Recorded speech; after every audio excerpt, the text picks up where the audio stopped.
Allons-y. Bonjour messieurs, donc on est là pour parler du réseau Comet. Alors déjà, comment est né ce projet? Alors je vais en parler parce que en fait c'est la mairie d'Anglet qui m'a contacté au tout début.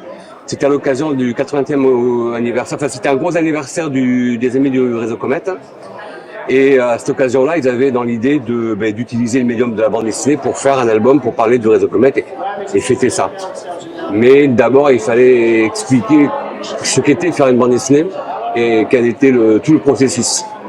Donc à la première réunion, le projet a été exposé et moi je suis arrivé derrière en expliquant toute la machine qu'il fallait mettre en marche pour faire un album de bande dessinée. Et de fil en aiguille, en contactant les éditions Bambou, tout le monde s'est mis bien emboîté à une jolie Tetris pour qu'au final Bambou prenne le projet vraiment comme un album à part entière dans la collection Grand Angle et non pas comme un album de coédition municipale, quoi. Voilà.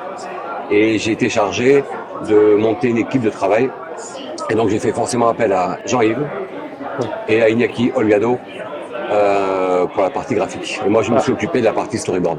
Avec qui tu as déjà travaillé sur Verdun. C'est ça. L'équipe fonctionnait déjà avant sur Verdun, sur Jean Moulin, les compagnons de la Libération. Il y avait que la quatrième personne qui était le ou la coloriste qu'on a rencontré après, qui est Areta, Battistuta, qui est italienne et qui a intégré le groupe après. Voilà. Et vous, quand Marco vous parle de ce projet, vous acceptez de suite? J'ai accepté tout de suite quand Marco me propose un projet. Non, effectivement, le réseau Comet, c'était une sacrée histoire. Mais c'est une histoire, honnêtement, je connaissais pas grand-chose. Et alors qu'en Belgique, c'est une histoire qui est assez connue dans la mesure où c'est une fierté nationale, puisque c'est un réseau qui est fondé par une Belge. Et au Pays Basque, ça fait partie aussi du patrimoine, donc on connaît le réseau Comet. Mais dans le reste de la France, c'est inconnu, on peut le dire, ou très largement méconnu. Et donc quand ils me proposent de travailler sur Comet, je suis un peu, ah oui, Comet, un réseau d'évasion, tout ça. Je suis à la fois emballé par le sujet et en même temps, je me dis, mince, je connais pas grand-chose. Il a fallu travailler comme d'habitude. Le scénariste, il doit lire, il doit s'informer. Ouais, vous êtes historien. Oui, je suis historien, mais plutôt spécialisé sur la Première Guerre mondiale, le réseau Comet. Voilà, c'était un nom comme ça, mais je ne savais pas grand-chose. Mais l'intérêt de ce réseau par rapport à beaucoup d'autres, c'est qu'il a été très documenté. Et notamment dans les années 50-60, vous avez le colonel Rémy, qui était quand même, en gros, le chef des services secrets de la Résistance, qui a consacré 3 volumes au réseau Comet. Et à l'époque, il y avait beaucoup de survivants. Donc il était à interviewer les gens, qui aujourd'hui évidemment sont morts, il ne reste plus que quelques-uns qui peuvent nous parler, très peu. Il fallait qu'ils soient vraiment jeunes à l'époque. Et donc j'avais une masse de témoignages, une masse d'anecdotes. J'en ai bien plus que pour faire une BD. Et là, quand vous rencontrez toutes ces histoires, vous vous dites ça y est, je peux partir. Et puis, il faut pas oublier aussi il y a l'association des Amis Comet qui nous a aussi pas mal aidés. Ce sont les enfants, bien souvent, des passeurs comme Dominique Aguerre, et qui sont un peu dépositaires de cette mémoire et qui nous ont aidés avec du matériel, des informations, etc. Vous, comme vous êtes spécialiste de la Première Guerre mondiale, là, vous avez pris goût un peu à raconter d'histoires sur la Première Guerre mondiale. Voilà, j'ai un peu changé de guerre, mais je m'oriente aussi là-dessus aussi dans mes ouvrages d'histoire. Je suis en train d'évoluer vers la Seconde Guerre mondiale également. Et le plus important, c'était quand même de faire d'une histoire locale une histoire nationale, voire internationale. C'était ça un peu l'enjeu de ce projet-là. L'idée, c'est bien sûr, elle est ancrée dans le Pays Basque, et bien sûr, ça va bien se vendre dans le Pays Basque. Mais c'est une histoire qu'on doit pouvoir lire partout. C'est une histoire de courage, de gens qui s'engagent pour leurs idées, pour l'idée de la liberté. Et ça, effectivement, ça peut être lu à Brest, à Toulouse, à Marseille, à Lille. Ça dépasse finalement l'ancrage dans le territoire, même si c'est un réseau ancré dans un territoire. Au départ, donc, tu montes avec Iñaki Holgado pour les Pays Basques, pour les Pays Basques. Est-ce que c'est Jean-Yves Non qui est venu en tête de suite ou tu voulais un scénariste du pays? Non, moi c'était Jean-Yves, parce que il travaille déjà avec les éditions Grand Angle. Il a déjà ce travail d'historien, mais qui s'est adapté son regard et son expertise d'historien à adapter à une bande dessinée. Donc voilà, je suis de fait... Et puis quand on a une équipe qui fonctionne bien, autant continuer avec. C'est hyper important parce que... La confiance. Oui, parce qu'en plus moi en tant que storyboarder, je ne fais pas uniquement que prendre le texte de Jean-Yves et je le mets en image. Je retravaille aussi avec Jean-Yves sur un peu le scénario, enfin, on discute. Il y a vraiment une interaction qui est hyper importante et que bon, j'aurais pu partir avec un autre scénariste, mais bon là spontanément je vois pas qui et ça aurait demandé à refaire, à créer des liens, alors que là il fallait aussi qu'on engage le travail assez rapidement parce qu'il y a d'autres projets derrière et voilà. Donc, quand vous écrivez le scénario, il y a deux histoires dans le livre. La partie actuelle où vous rencontrez la personne et ce qu'elle raconte pendant la guerre. Alors, pourquoi ce choix de faire ce parallèle entre les deux époques et pas faire directement une histoire qui se passe pendant la guerre? C'est ce qu'on appelle un choix narratif et je pense que ça fonctionne bien parce que, comment dire, on est placé dans la situation de celui qui vient interviewer Christiane, qui est une survivante du réseau. Elle avait 14 ans à l'époque, avec son petit vélo et qu'on voyait des aviateurs, elle apportait des messages dans le pain, etc. Et elle nous raconte ses souvenirs et on est placé, le lecteur est placé dans cette situation de celui qui ne sait rien, qui interview, qui se fait un peu rudoyer parce que Christiane, elle est quand même un peu voilà, énergique, etc. Et on se lie d'amitié avec elle et on rentre dans l'histoire avec elle. Et c'est un procédé très classique au cinéma, Amadeus par exemple, Retien avec un vampire, etc. Très classique aussi en BD, mais qui fonctionne parfaitement. Donc voilà, on est allé à l'efficacité. Ça permet aussi de créer une respiration. Sinon, on est dans une situation de tension permanente avec les Allemands, la peur. Et là, d'un coup, on a une respiration et ça permet aussi d'évoquer des choses qu'on ne pourrait peut-être pas raconter parce que comment raconter cette anecdote, ça viendrait troubler un récit linéaire.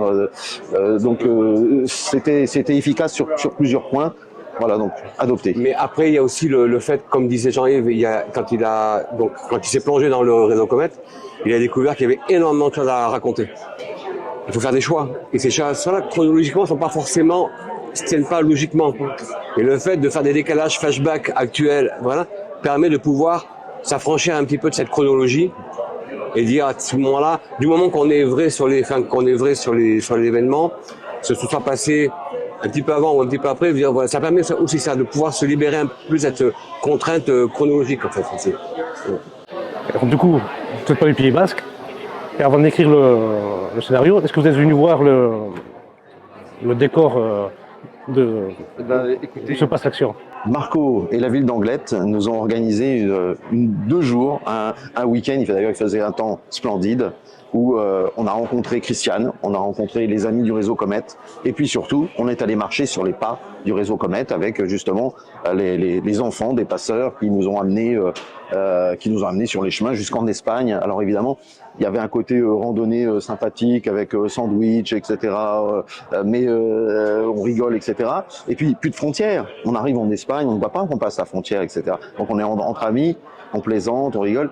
Et on se disait quand même, mais ici, là, c'était la nuit, c'était l'obscurité, il y avait les patrouilles allemandes avec les chiens, il y avait une frontière. De l'autre côté, c'était la Guardia Civile, il fallait pas tomber dans leurs pattes non plus, ils vous remettaient aux Allemands. C'est incroyable de voir qu'on est 80 ans après seulement. À l'époque, il y avait le nazisme, à l'époque, il y avait la peur. C'est proche, c'est encore 80 ans, c'est la vie d'un homme, hein, d'une femme. Vous voyez, on a encore des gens pour témoigner. Donc en 96 ans, 102 ans pour Odile Vasselot.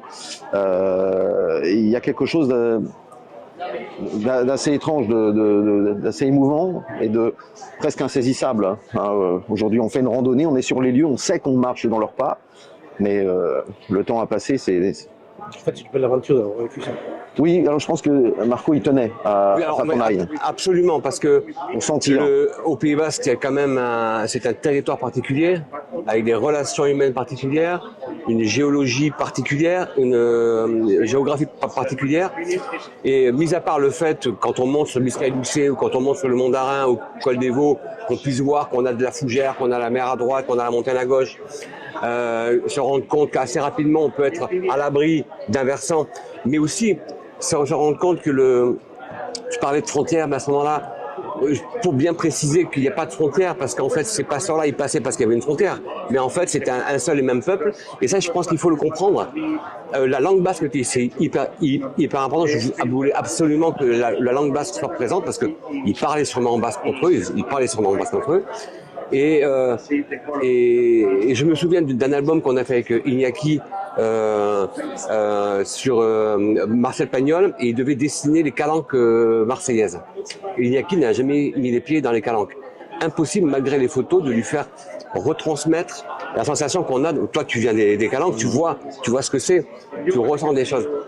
Donc pour que Jean-Yves écrive quelque chose qui se passe au Pays Basque, je pense que c'est hyper important d'aller au Pays Basque, de sentir les choses, d'expliquer que voilà, il y a des noms de maison, que c'est particulier, que la relation humaine est particulière. Voilà, c'est hyper important. Et en plus, ce week-end-là était aussi organisé pour faire des rencontres avec d'autres personnes que je voulais absolument qu'ils rencontrent. Gisèle Nougaro, qui a écrit un bouquin sur les passeurs, Claude Labatte, qui est aussi un spécialiste, qui faisait aussi différents sons de cloche, parce qu'on sait très bien que le réseau Comet est aussi toutes ces histoires-là de résistance, aussi des fois des petits paniers dans lesquels on met les mains et ça peut gigoter beaucoup. Donc il faut avoir plein de sons de cloche intéressants.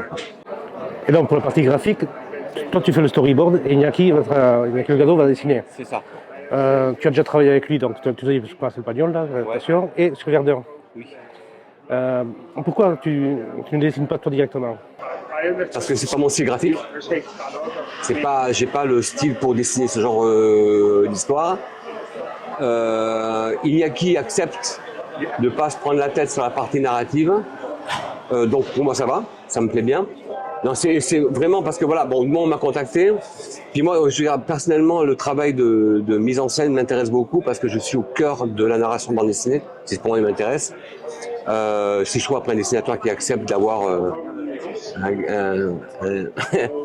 un chiant, comme on peut dire, avec lui. D'ailleurs, il m'envoie systématiquement une photo avec ma tête et des petites punaises. Ça me permet de faire la coordination entre tout le monde et de rester dans une équipe que j'aime beaucoup, sur des projets qui me plaisent.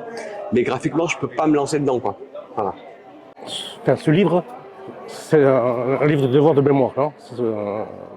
Que les gens se rappellent de ce qui s'est passé. C'est un livre important. Comme l'a dit Marco aussi au début, on voulait que ce soit lu absolument partout, que ce soit connu. Et puis, oui, qu'il y a un sens. C'est quand même, voilà, c'est une histoire de courage. On peut pas évidemment ne pas se poser la question qu'est-ce que j'aurais fait à cette époque. C'est une question vaine parce qu'évidemment les circonstances ont changé, l'histoire a changé. Donc on ne peut jamais répondre à cette histoire, mais quel courage, parce que vous voyez, il y a 700 à 800 personnes qui ont été arrêtées pour 700 aviateurs sauvés. Donc il faut sacrifier une vie pour en sauver une. Il faut, c'est un courage absolument immense. Donc oui, puis voilà, oui, c'est ce réseau. Il va disparaître les derniers témoins vont disparaître. Ils sont très peu nombreux. Vous voyez, on a mis Christiane, qui était une petite enfant de 14 ans. Elle est un peu notre héroïne. Elle raconte toute cette histoire. Bon, elle n'est pas éternelle. Donc c'est le moment, hein, comme pour Ginette Kolinka, comme pour Madeleine Riffaut, c'est le moment de parler d'eux pour mieux transmettre avec émotion. Sinon après on sera beaucoup plus plat. On sera dans l'histoire et on sera beaucoup plus plat, malheureusement. Et alors, là, tu as fait le réseau Comet, pour Anglette, mais pourquoi tu ne ferais pas, on fait ensuite, le réseau Orion qui est de Saint-Jean-de-Luz?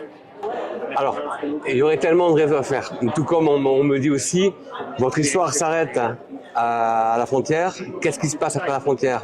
Le réseau du Bastan. Et en ce moment, ils sont en train de me dire, mais est-ce qu'on ferait pas un album? Enfin, c'est pas les Illes sans enfants qui m'en parlent. Hein. Ce sont les acteurs locaux qui me disent, qu'est-ce qu'on ferait pas maintenant? Qu'est-ce qui pourrait être fait sur le réseau Bastan? On pourrait faire 10 000 albums. Tout comme là sur le réseau, enfin sur la série Verdun. On aurait pu faire 10 albums, on en a choisi 3 parce que c'est 3 essentiels. Il y avait une cohérence. Voilà. Alors après, oui, on peut parler aussi du réseau Zéro aussi. Enfin, il y en a ce qui s'est passé à Irati. Enfin, il y a énormément de choses. Il faut les financements, il faut le temps. Et puis il faut trouver l'intérêt à chaque fois. Voilà. Est-ce qu'il y aura un intérêt à qu'est-ce qu'apporte à notre réseau de plus? Voilà. Voilà. Et là, on va fêter les 70 ans du débarquement. Vous avez rien écrit dessus, pas de projet Pas de projet. On a déjà sorti un Philippe Kiefer avec le commando Kiefer qui débarque le 6 juin 44. On l'a sorti il y a quelques années. Il va ressortir. Bambou va le rééditer, va le remettre en place à l'occasion du 80e anniversaire en juin. Écoutez, pour l'instant, rien d'autre de prévu. Je sais que France Télé m'a demandé de rester disponible en juin afin de pouvoir éventuellement me contacter, mais on verra bien. Vous avez sorti un livre spécial sur la Première Guerre mondiale, c'est Géo. Oui. Vous avez d'autres projets comme ça Oui, justement, cette année, le groupe Prisma, dont dépend Géo, m'a demandé d'écrire le même format, magazine broché, pour la rentrée, sur la vie dans les tranchées, le quotidien des poilus. Oui. Donc ça sera disponible dans tous les kiosques de France, de Belgique, de Suisse et du Luxembourg. Et toi, tu as de nouveaux projets en cours? Alors, par rapport au débarquement, effectivement, on est en train de travailler aux éditions Lombard sur un projet avec Iñaki au dessin et moi au storyboard, et qui sortira, faudra se rapprocher des éditions du Lombard à ce moment-là. Et sinon, moi je travaille avec les Godillots maintenant, en étroite relation avec le mémorial de Verdun. Les Godillots vont intégrer le mémorial sous forme d'illustrations qui vont être dans le parcours officiel du musée, où on va travailler sur la thématique des petits objets qui ont fait la Grande Guerre. Voilà.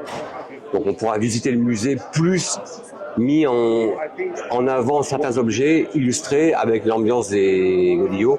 Sinon après j'ai le jour 8, c'est le jour du tome 8, enfin le tome 8 du jour où. Et d'autres projets en cours avec Philippe Charlot, entre autres. Voilà. Et Olière de nouveau sur la table avec un nouveau projet qui nous tient à cœur depuis plus de 20 ans. Et vous, quand vous avez maintenant goûté au Pays Basque, vous avez envie d'y retourner de temps en temps? Vous visitez le coin? Si. Pour plusieurs raisons. D'abord, oui, c'est magnifique. J'aimerais bien faire quelques randonnées pour voir un peu plus de montagne. J'y étais allé enfant, mais j'avais quelques souvenirs, quelques images comme ça, le petit train qui monte. Mais aussi pour une autre raison. Chaque année, le premier week-end de septembre, il y a l'association des Amis du Réseau Comète qui organise une randonnée ils passent la Bidasoa ou bien ils passent par la montagne, ils ont deux parcours. Et c'est un moment important parce que viennent les familles des aviateurs qu'ils ont sauvés, des États-Unis, d'Angleterre, d'Écosse, d'Irlande, d'Australie même parfois. Et tout ce monde-là marche sur les traces du Réseau Comète. Je pense que c'est quelque chose à faire. L'année dernière, j'ai été pris, mais j'aimerais bien le faire cette année. Bon, merci beaucoup pour m'avoir passé avec nous. Avec plaisir. Merci. Encore désolé pour... D'ailleurs, je vais appeler, tu vois, j'aurais dû y penser, il y a Dominique Aguerre, le président du Réseau Comète, qui est à Angoulême maintenant.